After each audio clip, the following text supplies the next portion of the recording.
Alright, what is good, ladies and gentlemen, is the Master Reviewer back again with another review, and today we are doing a review for JoJo's Bizarre Adventure Part 4, aka Diamond is Unbreakable. I finished rewatching it today, and so we're going to be doing a bit of a break from all of the Ninjago rankings to review this part, which I just finished. So, yeah, once again, it's a rewatch for me, and I'll say this going into it. Part 4 was always like kind of on the lower end of the spectrum in terms of the JoJo parts, in my opinion. But on rewatch, I think it was better on rewatch, kind of going into it with like a bit of lower expectations, because it has elements to it that I don't like it as much. I'll just like get into a few of the elements that going into it I was not as much of a fan. Like, I was going into it not expecting to be like there's elements to it that I don't think are as good as like the first three parts. Number one, it is more slice of life, so there's not like an actual goal in mind, at least for the first half. When you get into the second half, you do have the whole plot with, by the way, spoilers that for the entire anime part. So yeah, there is the whole plot with Yoshikage Kirei, but you only get into it in the actual second half of the anime. So the first half, it is more slice of life, and I think I just in general kind of like the more plot oriented, the more tense plots that the first three parts have, where there was like an active threat that each protagonist was going up against. So as well as this part definitely leans into the most like horror elements, which it's fine, but I specifically started rewatching this at the time where I was going back to university, so I was anyway like really, it was like kind of bad timing, honestly, because like just going back to university after like it's been a while, I was kind of like stressed out from like going back, and it's been a while since I've been in my dorms and stuff, and like the traveling and stuff, and it was just a stressful time. And so the fact that I was watching the most horror adjacent JoJo part at the time, where I was like the most stressed, it wasn't really the best combination. So I did have like at the very least, like the first night of university, I had like trouble sleeping because I watched like one of the first few episodes.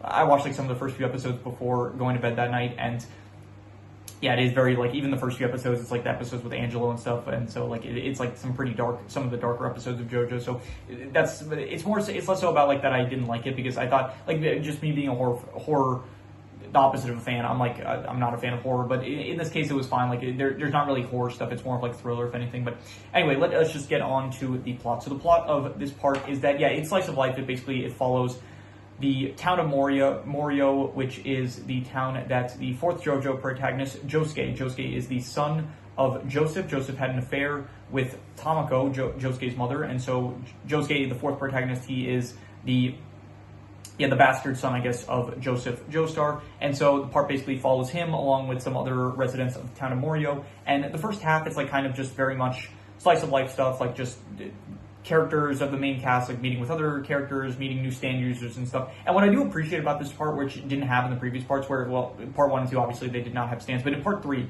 it would be the case where the main characters, they would fight a stand user, but then the stand user, like, it was just the stand user for that one episode and they were done. And I do actually appreciate about this part on rewatch, which I guess I didn't appreciate as much the first time I watched this, but I do appreciate that, like, pretty much, at the very least, most of the, like, not all the stands, but most of the, not even most, I would say, but a good amount of the stand users that the characters end up meeting, they do end up becoming, like, they're no longer enemies, and they do become like actual characters that just the main cast of characters ends up meeting. So I do actually appreciate that, where even if it's like, because I just like the trope of just enemies, like at first the characters are enemies, but then they become allies to the main characters. I like that in shows in general, and this part had a lot of that, which I did appreciate.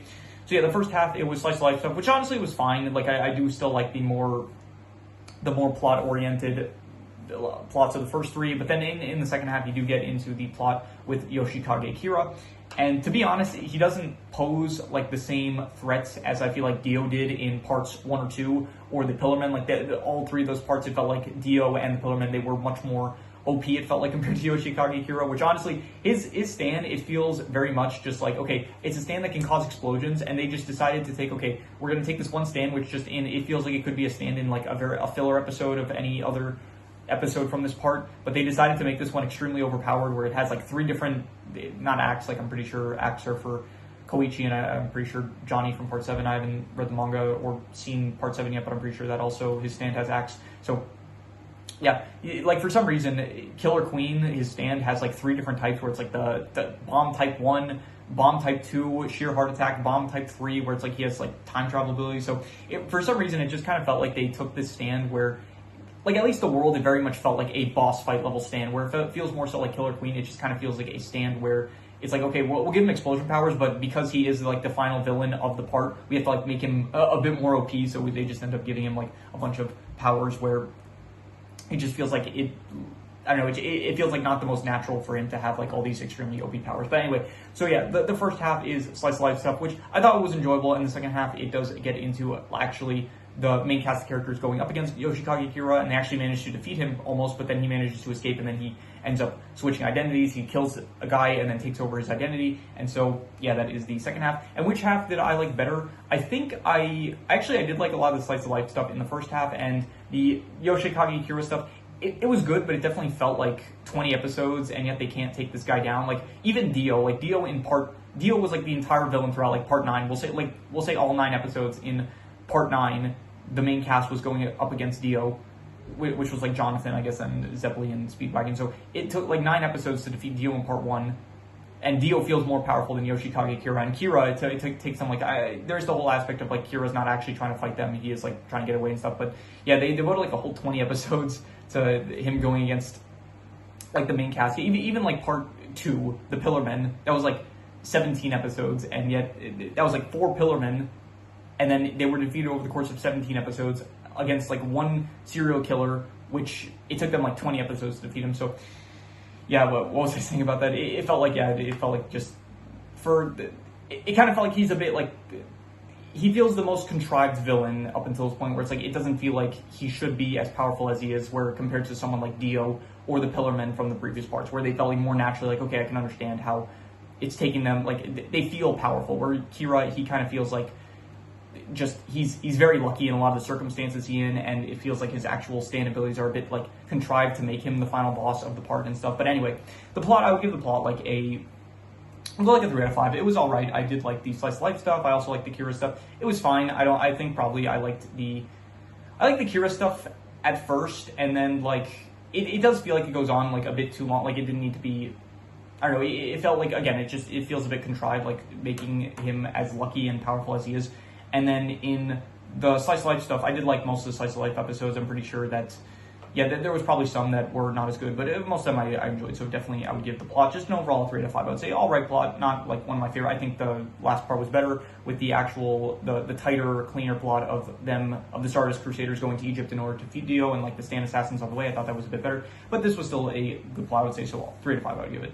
The characters, I liked a lot of the characters this one. Again, it had like the trope of the enemies that they would fight end up becoming allies, which I think was really good, especially in the case of certain characters like Rohan.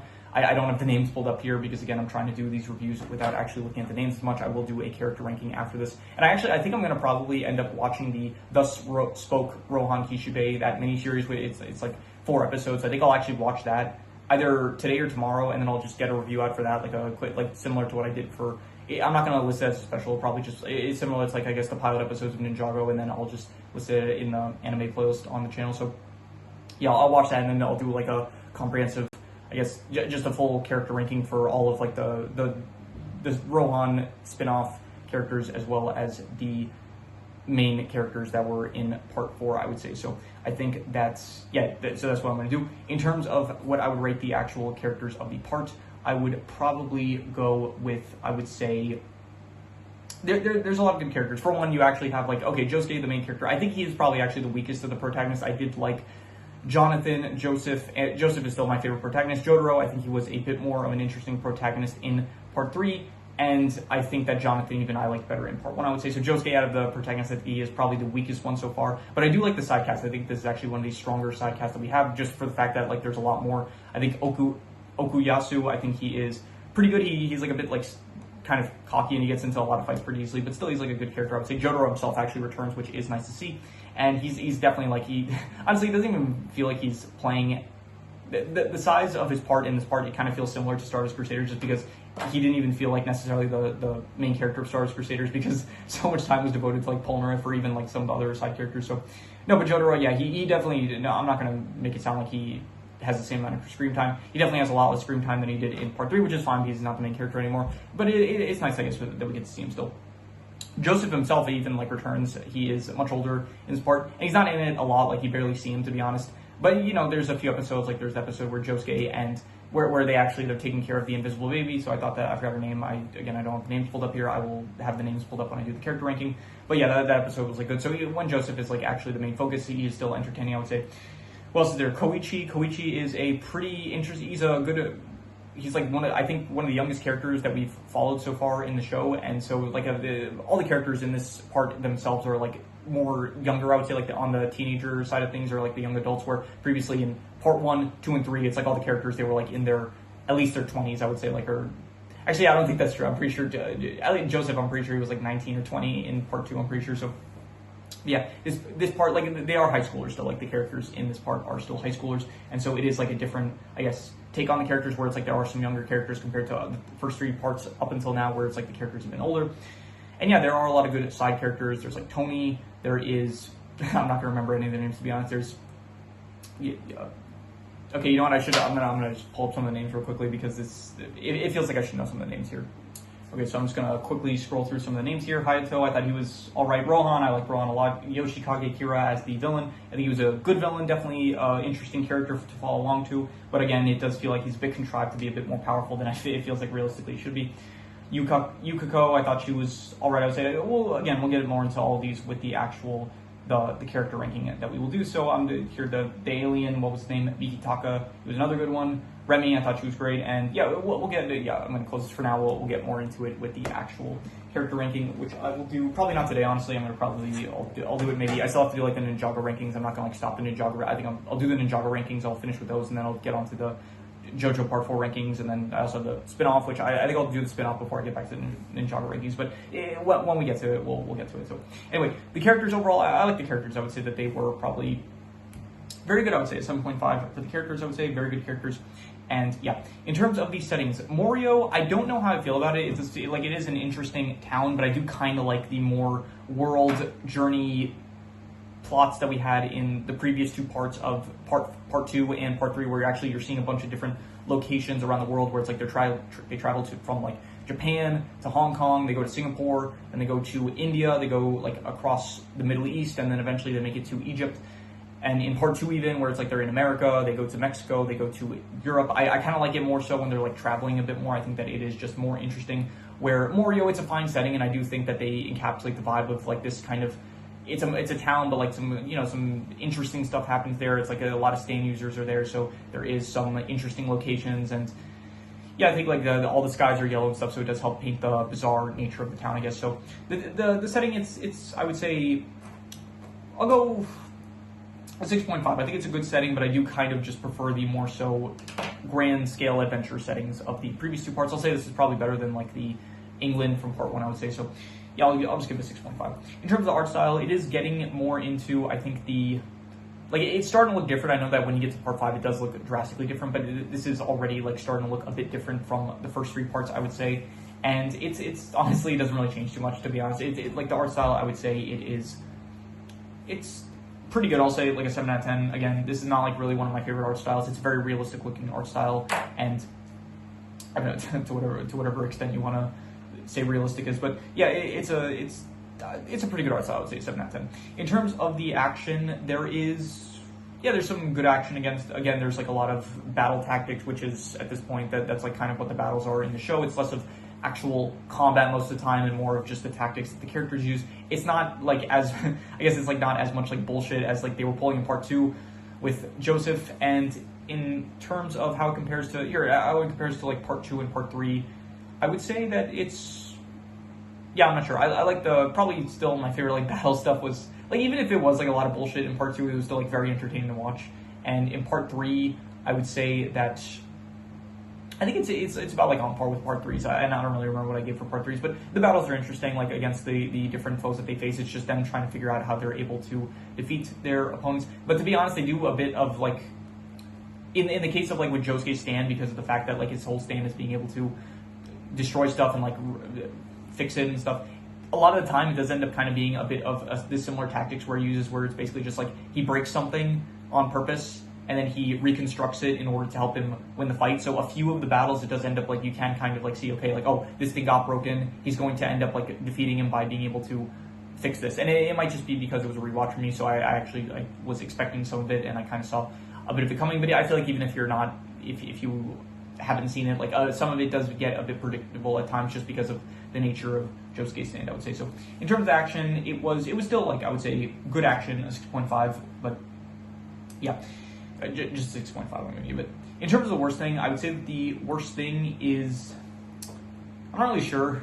Honestly, if I'm being honest, it was probably just like the timing of when I watched it, like going back to university, that was like very bad timing, but I'm not gonna like say that, I'm not gonna say that that's like a factor for, this is meant to be like the show itself, not like my circumstances around watching it. So in terms of the worst thing, I would say probably the worst thing was, I'm not really sure, but I did not think that, yeah, I don't know. I would say maybe just like Kira could have been just handled a bit better. Like he does feel very reliant on luck, and it does feel like his stand for some reason just, he happens to have like all these extra abilities, which, I don't know, even Dio, he's like a vampire, yeah, but his stand only had like one ability.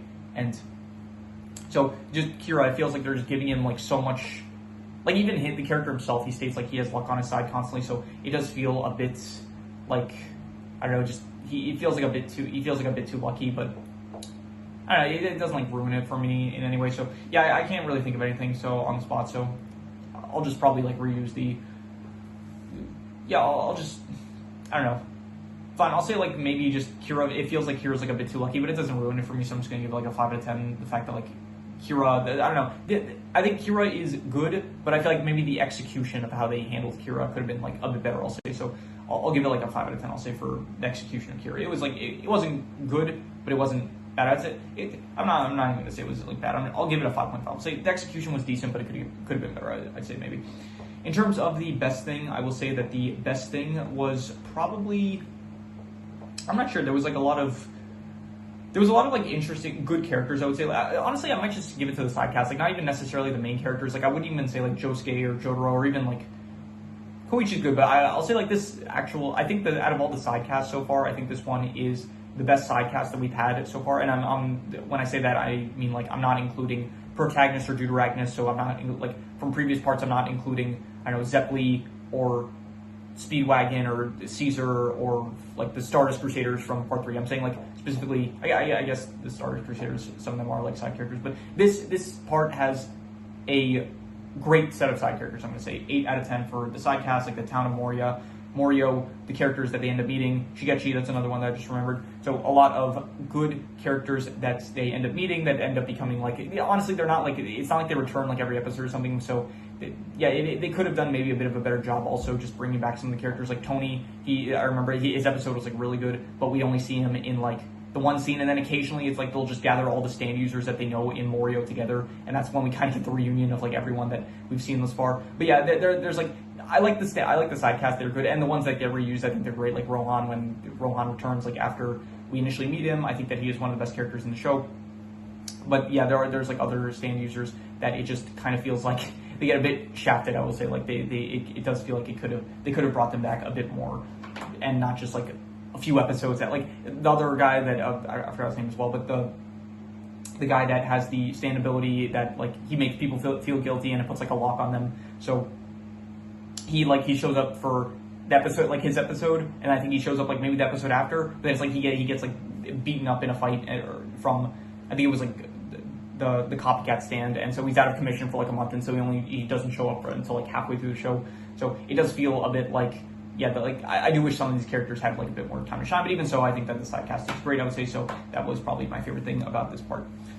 And yeah, that is all the score, so I'm going to do the calculations. So King Crimson.